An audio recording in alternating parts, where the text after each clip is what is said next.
Well, all right, now, all I needed to do was pretend to be raising my voice, and voice-activated microphone kicks in.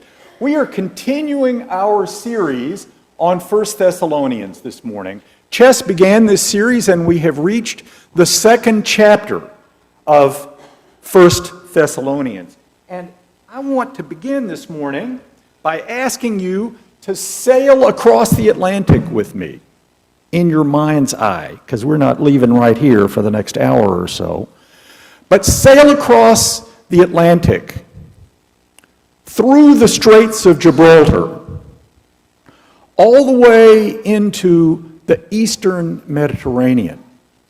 Because to understand the message of 1 Thessalonians 2, from which Claudia just read, we need to understand what is happening in this region of the world at the time Paul writes these words. So here are some familiar places for those of you who have studied ancient Greek literature, as well as those of you who have studied the New Testament. On the right side of the Aegean Sea, there is what is today is Turkey. And on the left side, here is what is today Greece. Our story about Thessalonians begins with our familiar apostle Paul, who was a Jew, but he was born just off the map in a little town over on this side in what is now Turkey, Asia Minor. Like many other Jews, he spent much of his life outside Palestine, and he knew Greco-Roman culture. Growing up in that little town of Tarsus, he probably learned the craft of tent maker or leather worker, and we'll come more to that in a moment. Paul wrote the letter that we're now studying to new Christians in Thessalonica. Now that's over on the Greek side. What is today the Greek side? I put that big blue star there. In response to a vision, while he's still over here in Asia Minor, he had this vision of a Macedonian man pleading for help. You can read about that in Acts chapter 16.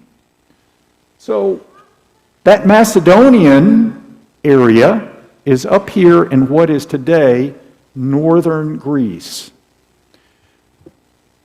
Anybody remember a historical figure of some note from Macedonia?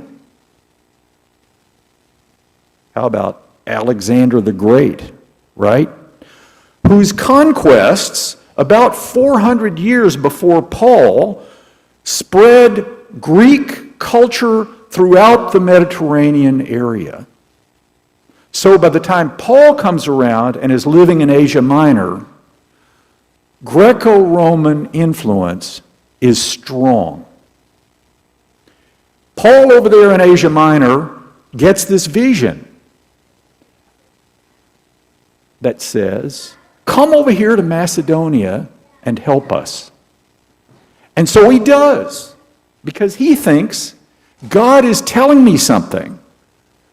He sails across the northern part of the Aegean over to the area around Philippi.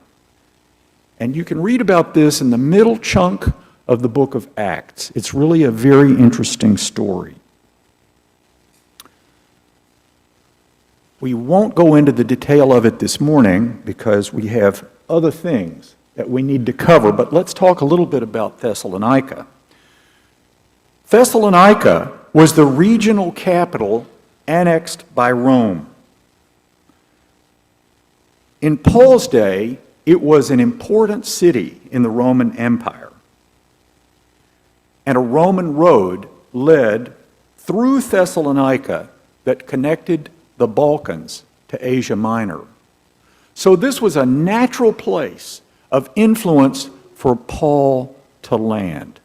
Importantly, unlike Philippi, where Paul initially had gone ashore in Macedonia, Thessalonica had enough Jews to have a synagogue. And so Paul, in about AD 50, visits that synagogue.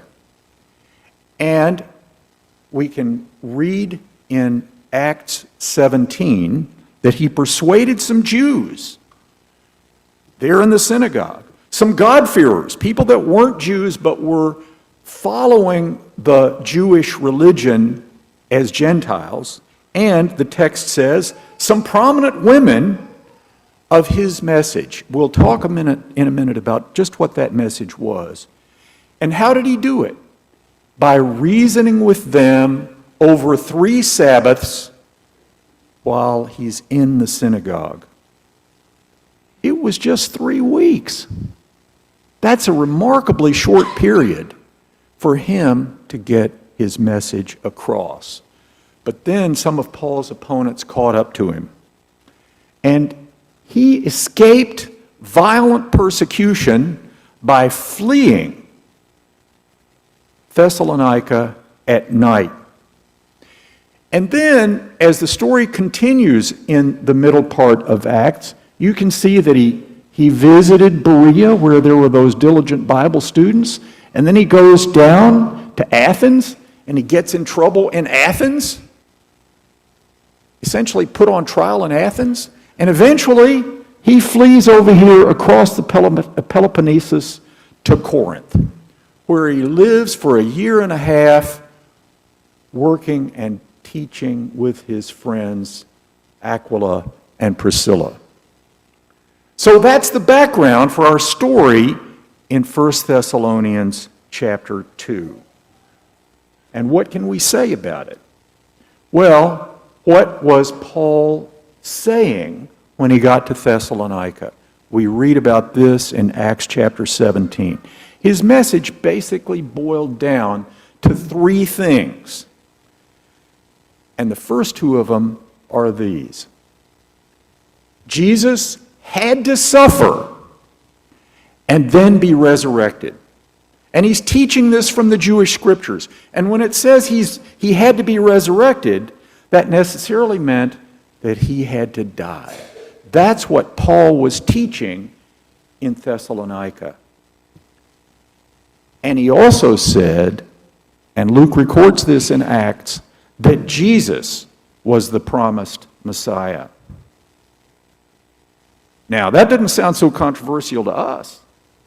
But in Thessalonica, in the synagogue, in AD 50, it was hot stuff. Paul got in heaps of trouble over it. And not just Paul. He was staying with a guy named Jason. And Paul's opponents dragged Jason and some of the other people in the congregation in Thessalonica in front of the city officials. And they said, look at this guy Paul that you're hosting. He's caused trouble all over the world. And now he's gotten here and you're housing him? They only let Jason and the others go after they posted bond.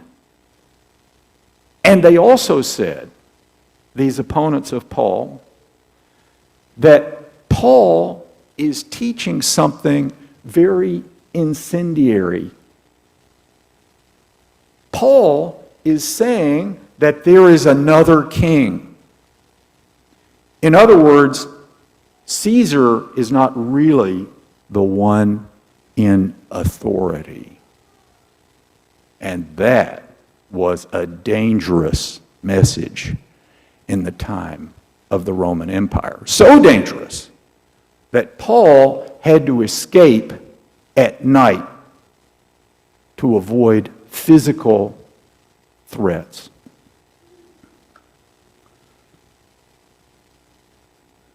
So now we come to the message of 1 Thessalonians chapter 2. But I want you to understand from the story in Acts 17 why they needed encouragement. If you were Jason and you were 3 weeks into this Christianity thing, imagine how you would feel if you got dragged in front of the city officials for harboring a guy who was challenging the authority of Caesar himself. No wonder they felt threatened. No wonder they needed encouragement. No wonder their faith, understandably, might falter through temptation or distress. And Chess talked about that in his sermon last Sunday on steadfast perseverance. And beyond that, at various places in 1 Thessalonians and 2 Thessalonians, we can see that the Thessalonian church needed constant encouragement and strengthening. Well, what can we learn from this in our own time? I think we should recognize, as Paul taught the Thessalonians about this other king, that God is sovereign, and our trust must be in him. We cannot rely solely on human governments to put things right, even if they have the power of Rome or, in our day, the United States. Making common cause with the dominant culture as a route to power and influence can put Jesus' followers into an unholy alliance. And we need to be careful not to fall into that trap. So let's turn to 2 Thessalonians. In this chapter, Paul defends his ministry against his critics. From his defense, we might infer that they were claiming that he and his crew were wandering vagabond philosophers out to make a quick profit. Why? Well, imagine what it looked like. He was there for 3 weeks teaching and being among the Christian community, and then poof, overnight he vanishes. Forgive me for offering up what is may seem, and it is, trivial and fictional example, but for those of you who remember The Music Man, what happened to Harold Hill when the community found out that he really couldn't teach them how to play those instruments he had sold, right? So Paul, probably at this point, after he has left the church in Thessalonica, under circumstances that look kind of curious, has been accused of being a flim-flam man. And here in this second chapter, he is offering his defense. The first and most important thing he says is that what he has told them is the truth from God.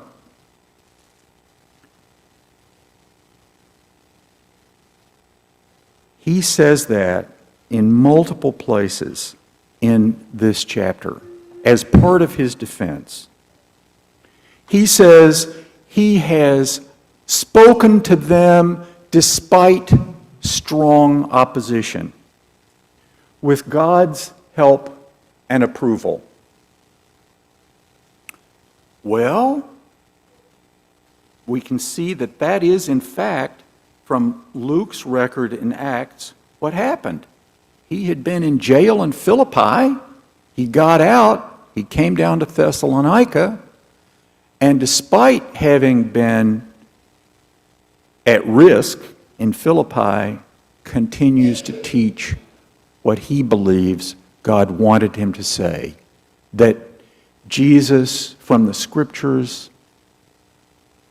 had to suffer, died, and was resurrected, and from that is the world's true Lord. So, these aren't the only defenses that Paul offers.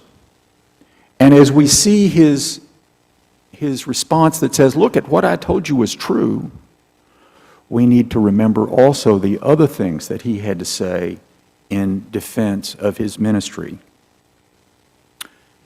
And they relate to motive.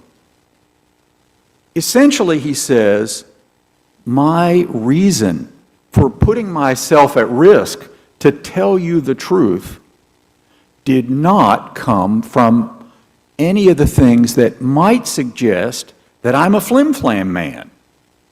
So don't think I'm a flim-flam man, because look it, I didn't come here to trick you. I didn't come here for human praise.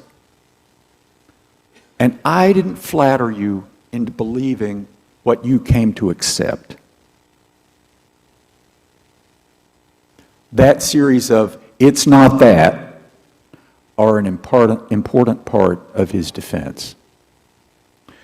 And then he goes on to say something more that relates to money. In this image you see a denarius coined at the time of the emperor during Paul's ministry, the Emperor Nero. And if you know Roman history, you probably are thinking, well, Nero's really not a very good guy, but there he is. And Paul says, I did not minister to you from greed.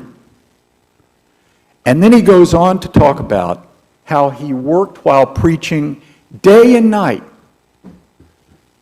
to avoid burdening congregations financially.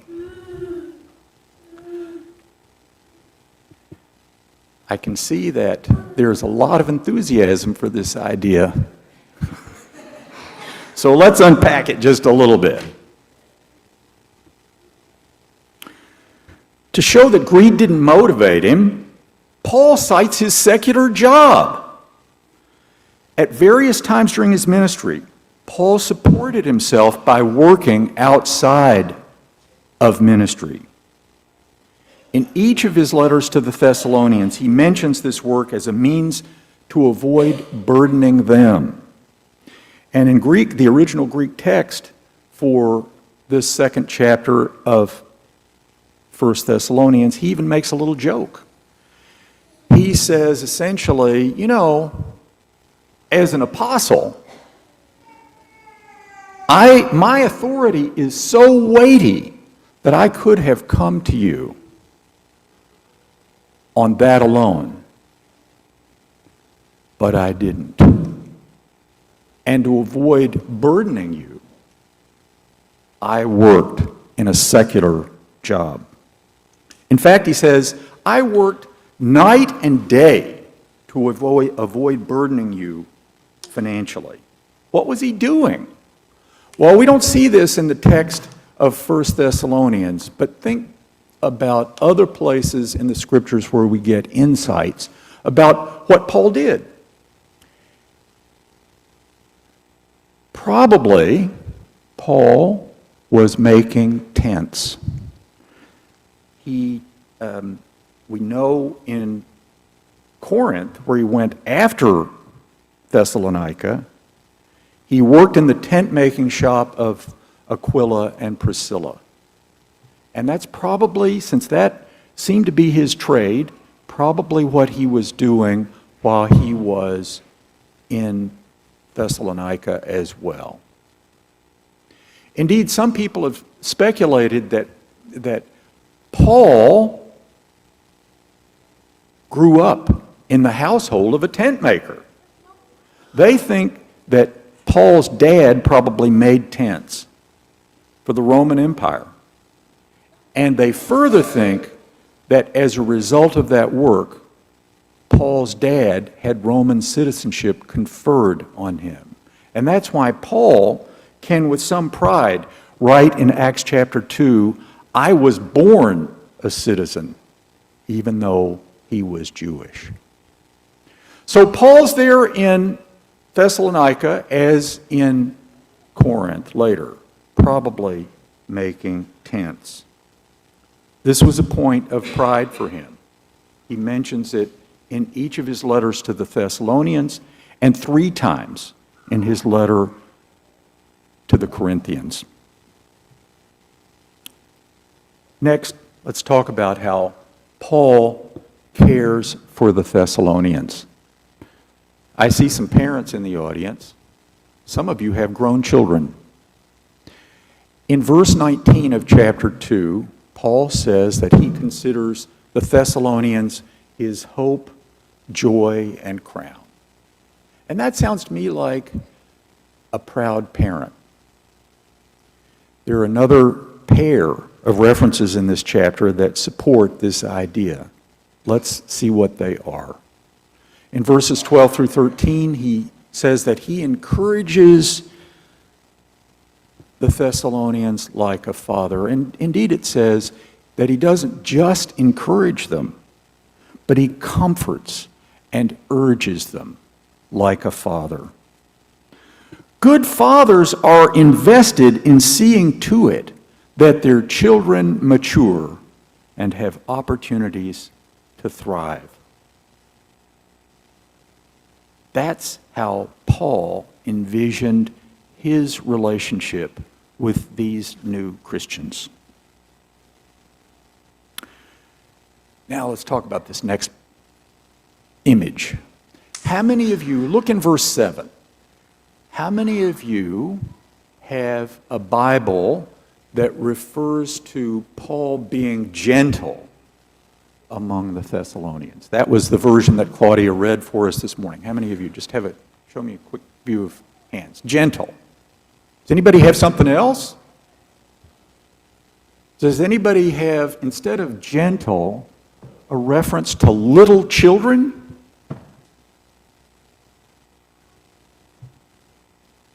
Well, let me explain, because there is a difference in the English translations. And they don't, the difference does not change any significant theological point. But I'm mentioning this as a window into the interpretive process where ancient texts are transformed into the Bibles that we read today. There is, in the Greek text, a little bit of variation. The overall point in verses 7 and 8 is that Paul treats the Thessalonians like a mother caring for her little children. But before he gets there, he also says either that he treats them with gentleness or that he has become like a child himself as he interacts with the Thessalonians. The difference between those translations comes about because of a variation in the ancient texts. In front of the third word in the Greek texts, some have a nu, in other words, the N sound, and others don't have the N sound. With the N sound, the word means infant. Without the N sound, it means gentle.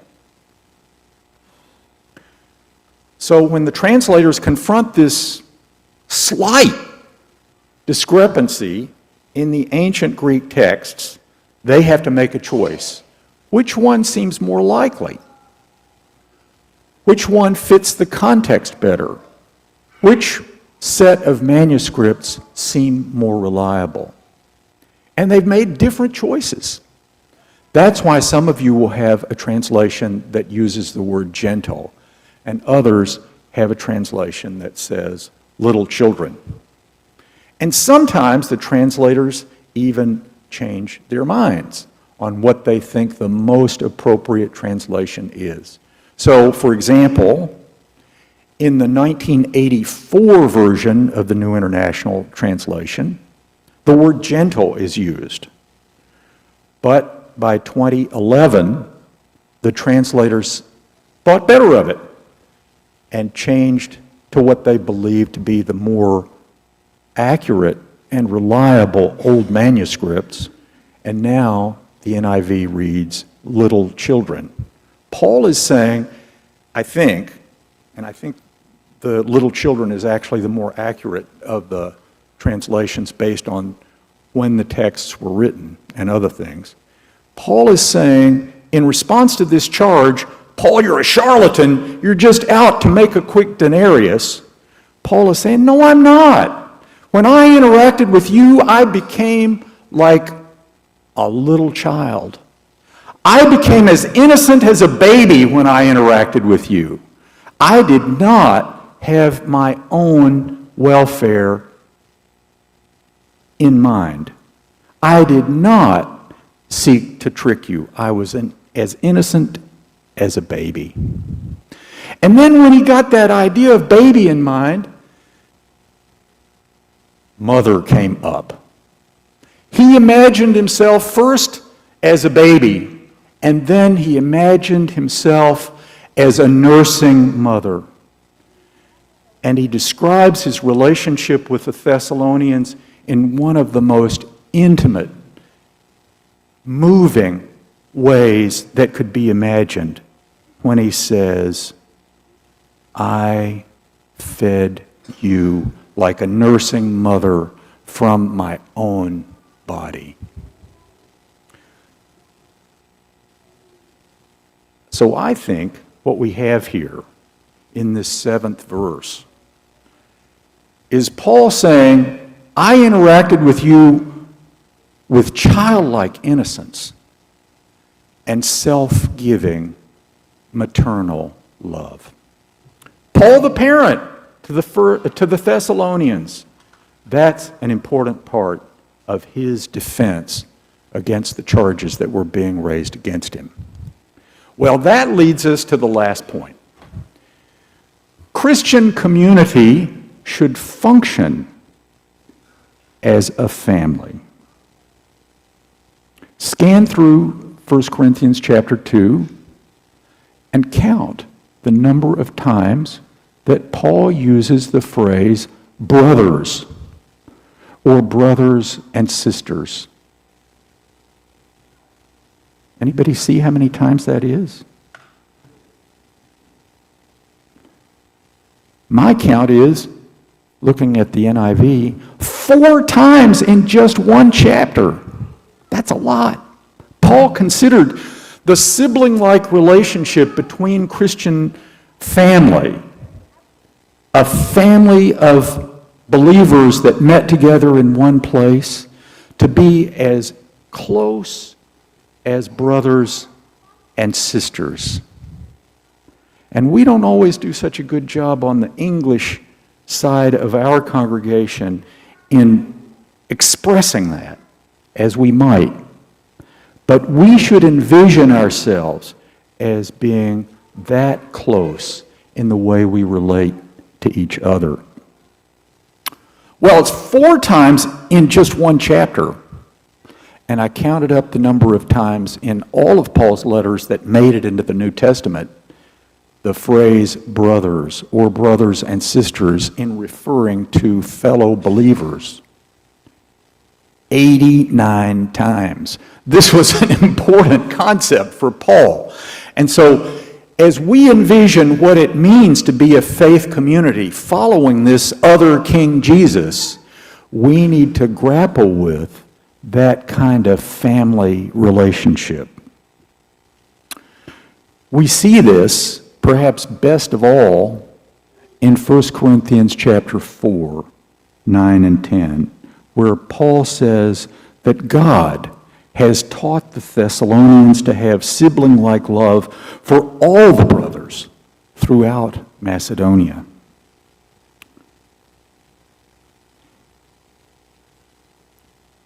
Nijay Gupta, a name you probably haven't heard of,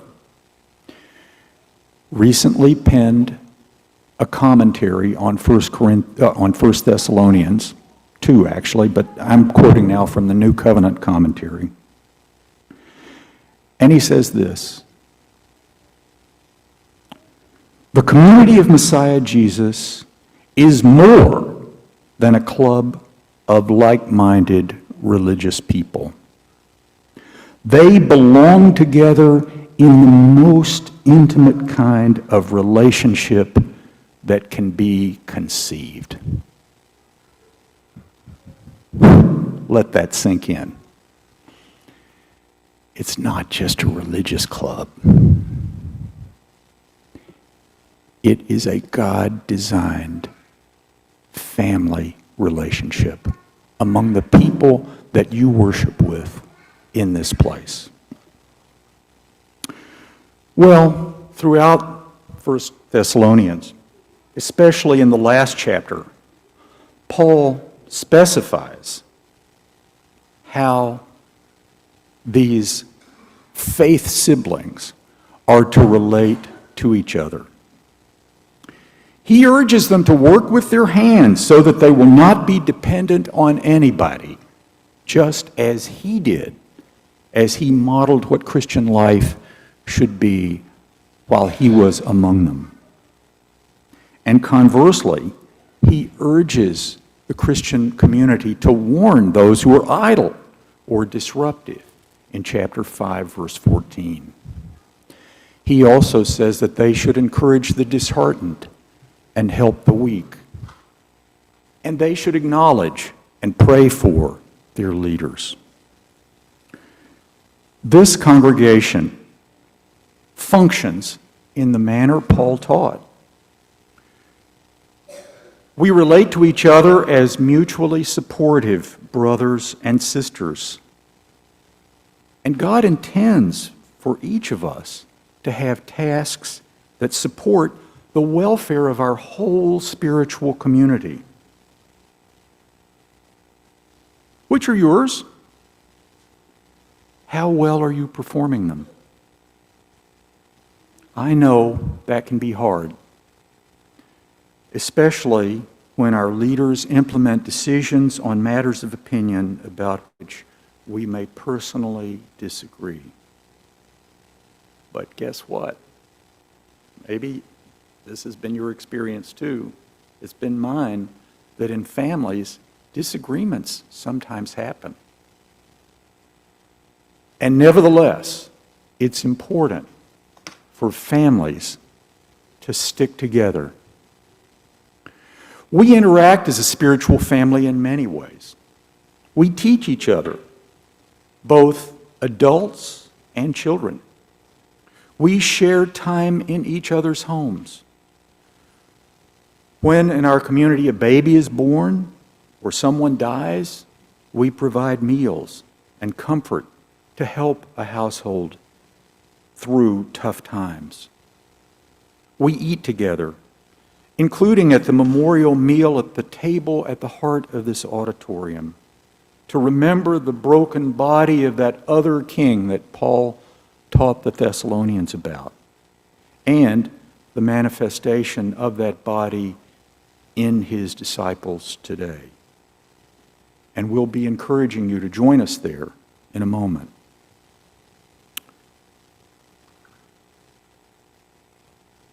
Our congregation also welcomes new family members, and it encourages all to become a part of Christ's body by confessing him as Lord and being immersed in water to identify with Jesus and his resurrection and to live new life in his spiritual body.